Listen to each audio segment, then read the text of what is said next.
sa 4 na taon ko nang nagiging VA bookkeeper, hindi ko maipagkakaila na isa sa mga nagtulak sa akin para mag-grow, para magka-client, at para gawin yung best ko is na thinking na bare minimum lang ang dapat kong i-offer. Kung ngayon lang pala tayo nagkita, ko nga pala si Kyle at may 4 years na akong experience sa pagiging VA bookkeeper. Gusto ko lang pagbigyang tuon ng pansin ngayon kung bakit delikado ang bare minimum sa karir. Before ako naging VA bookkeeper, guys, mga 4 na taon na nakalipas, 5 taon na nakalipas, hindi ako nagsimulang or wala talaga akong experience sa accounting. Graduate lang ako ng ABM, Accountancy Business Management, senior high school. Nag-proceed ako ng college and hindi siya nag-go through. Nag-drop ako for some reason. Ang una kong naging corporate na experience, malaking korporasyon, employment, regular employee. Isa akong banana chip cooker. Sa planta na yon, hindi ako naging banana chip cooker agad. Naalala ko, may isang kaklase akong nagtrabaho kasi post-pandemic yun, naghahanap ng pagkakitaan, delay yung school. At meron akong mga kaklaseng nagtrabaho muna. At dun sa lugar namin, maraming hiring ang mga ganong klaseng trabaho. Yung banana chip factory, banana packing plantation, marami yan dun sa lugar namin. Kaya kung wala ka talagang experience sa pagtatrabaho, matatanggap ka dun. Napaka-bigat lang ng trabaho mo. Kaya nakapasok siya. Sabi ko, meron akong mga kaklase gusto din magtrabaho. Meron akong mga barkada dito gusto magtrabaho. Pwede mo ba kami papasukin? Sabi ng kaklase ko, sige, pasok kayo dito, dala lang kayo resume. Ito, mga 5 ata kami or 4. Nagmotor na kami papuntang banana chip factory. Pagpunta namin doon, nasa gate na kami. Tapos, napakalaki ng gate at may maliit na gate sa gilid na pantao. Kasi yung malaking gate, pantruck yun. Sabi ng guard, anong ginagawa nyo dito, sir? Sabi namin, sir, mag-a-apply po kami trabaho, ni-refer po kami ni eto ganyan. Okay, kayo pala yun. Sige, kunin ko lang yung resume nyo, tapos dyan lang kayo antay sa labas. So, nagantay muna kami sa labas. Pagka-antay namin sa labas, ay mga 30 minutes, nagpa-ano muna kami. Pasilong muna kami sa may tapat kasi matagal nag-respond back yung guard. Mga 30 minutes, 40 minutes, bumalik siya. Mga sir, pasok muna kayo. May taong kakausap sa inyo dyan. Punta lang kayo dyan sa may unahan at i-interviewin kayo. So yun, isa-isa kaming in-interview. Sa mga ganyang klaseng trabaho, isa lang na-realize ko. Hindi mahirap yung interview. Hindi ka gigisahin kung anong alam mo, anong natapos mo. Ang tanong lang sa'yo, mabigat yung trabaho dito, kaya mo ba? And matagal tayong matapos dito, kaya nyo ba? Ako, na gusto makapagtrabaho, hindi ko naman alam gaano kahirap, gaano kabigat yung trabaho. Oo lang kami ng oo. At sa tingin ko, masaya naman yung magiging trabaho kasi kasama ko naman mga barkada ko. Ito na, na-hire kami. Within the same day, pinatrabaho agad kami sa production. Nagbihis kami ng puti, binigyan kami ng hairnet, in-orient kami sa kung anong tama at mali. At yung process talaga pa production na.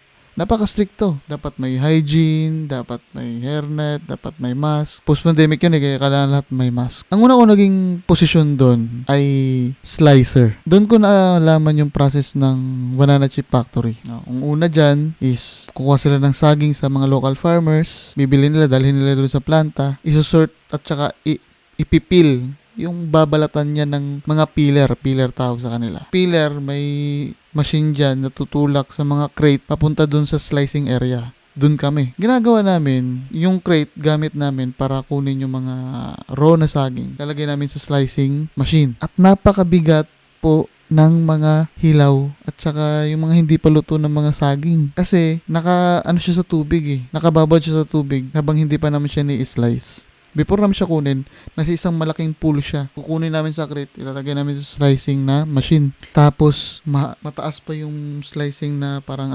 imbudo. Lagay namin doon, napakabigat. At doon ko na pagtanto, tama kaya itong ginagawa namin sa buhay namin. And take note, hindi namin alam yung sahod at hindi namin alam kailan matatapos yung trabaho. First day namin, yun yung pinakamahabang duty namin. Kahit na almost half day na lang kami nagsimula. Due to nag-interview pa. At nagtagal din kami doon ng mga 1 month, 2 months ng mga klase ko, mga barkada ko. Nag-usap-usap kami nag-usap-usap kami. Sabi nila, magtatagal ba kayo dito? Kasi ang goal, magkaroon ng pagkakitaan, karoon ng experience. While wala pang klase. Sabi ng mga barkada ko, temporary lang naman kami dito. Hindi naman kami magtatagal. Alam niyo yung sabi ko? Baka hindi na ako bumalik sa pag-aaral, pre. Dito na muna ako. Mag-iipon ako. Mahirap, yung trabaho ko doon, talagang sobrang hirap. Mabigat. At nung sahuran na, napaka-onti pala ng sahod. Halos parang wala nang ibigay. Kulang yung pangkain, kulang yung pang-clothing pa lang. Sobrang pawis kami noon. Kailangan namin maraming damit. Parang hindi siya tugma sa kung gaano kahirap yung trabaho at kung gaanong yung sweldo kalaki. Pero ang nasa isip ko, gusto kong magtagal. Kasi napagtanto ko, napag-realize ko, wala naman akong ibang alam na trabaho. Wala naman akong ibang pagkakakitaan. Yun yung pinakaunang trabaho na tinanggap ako. First experience ko yun. And dahil sa setup ko na yun, umalis na yung mga barkada ko. Hindi na sila pumasok. Ako, bala ko, mag-absent lang sana ako nun. Hindi na sila bumalik. Hindi na rin ako bumalik. Kasi napakabigat ng trabaho tapos wala kang kaibigan doon. Malungkot talaga. Sila lang naman yung motivation ko doon kaya masaya ang trabaho doon. Lumipat ako sa pangalawang banana chip factory ko na experience. So parang nahulog na dalawang banana chip factory na pagtrabaho ko. Doon sa may kaklase ko nung senior high school at nung sa churchmate ko na banana chip factory na pinagtrabahuan niya. Doon sa simula, sabi ko sa ka-churchmate ko, ayoko na mag-slicing area, baka meron kayong medyo magaan na trabaho. Sabi niya, doon ka sa finishing area. Meaning, doon na kami sa luto na yung banana chips. Tapos, isusort na lang namin, ilalagay namin sa karton. Kasi para ma-deliver siya ma-export na siya. Sobrang gaan ng trabaho. Nanibago ako kasi sa slicing area, napakabigat ng trabaho. Pag nasa finishing area ka, sobrang gaan tuloy ng banana chips. Luto na dried na Parang nanibago ako parang nadalian ako. Ginawa ko siya ng mga 3 months, 4 months. Yun lang ginagawa ko. Walang challenge. Though mahaba yung working hours mo, pero hindi siya gaano ko bigat para sa akin. Basic lang. Napag-isip-isip ko, wala talaga sa isip kong mag-resign. Wala sa isip ko yun. At mapalad ako nung pagka first year college, nilaban kong working student kasi modular pa ako noon. Post-pandemic. So, nagtatrabaho ako. Ako gusto kong mag-grow personally. So, ang ginagawa ko, habang natatambakan ko yung finishing area, na wala muna akong gagawin doon kasi tambak yung sorting area. Ang flow kasi niyan is parang ganito. Pagkatapos kasi i-fry yan, lalagay yan doon sa drying area. Kasi napakainit pa niyan at kailangang patuyuin yan at least palamigin. Pag lumamig na yan, isusort yan. Kung may reject at saka ano yung good, parting yan. Lalagay yan sa my crate. Kukunin ko yan, ilalagay ko sa last sorting. Yung sorting, maliit lang yan siya. Napupuno ko yan kasi natatambakan ko sila. Pag napupuno yan, bumibisita ako dun sa cooking area. Pagkatapos dun sa cooking area, humahawak ako ng malaking pang-ukay niya. Tapos parang malaki siyang salaan Malaki siyang nakikita niyo yung drainer ng pansit canton pag naluluto kayo. Parang malaking ganun. May butas-butas. Parang napiprito ka lang talaga. May malaking kawali. 3 yung i-handle mo. Lulutuin mo yun ng sabay-sabay. Bumibisita ako doon kasi gusto ko matuto nga yung buong process ng banana chip factory. Nag-try din ako ng peeler. May experience na ako sa slicing area, sa finishing. Ang sa cooking area ang hindi ko pa alam kung anong process. So doon ako sa cooking area habang wala pang trabaho sa finishing. Tinuturuan nila ako mag-ukay muna. Tapos pinapakiramdaman kong luto na. May tamang diskarte. Hanggang sa parang hindi na ako na-challenge sa trabaho sa finishing. Sabi ko, ma'am, pwede ba akong nag-request na ako? Ma'am, pwede ba akong mag-cooker na kasi ayoko na mag-finishing, ma'am. Parang walang challenge sa akin. Tapos yung cooking area, yung pinaka pangalawang umuwi. Yung slicing area kasi yung unang matapos. Pangalawang matatapos niyan, cooking area. Yung finishing yung pinaka matagal umuwi. Gusto kong maaga-agang umuwi. Yun na nga, nag-cooker na ako. Hanggang sa hindi ako nakontento. Kung cooker ako, naging magaling ako doon. Sa finishing, naging magaling ako doon. Sa slicing area, alam ko lang yung anong gawin doon. Tumatatak sa isip ko habang nagko-cooker ako. Kapag cooker ka kasi, marami kang time makapag-isip.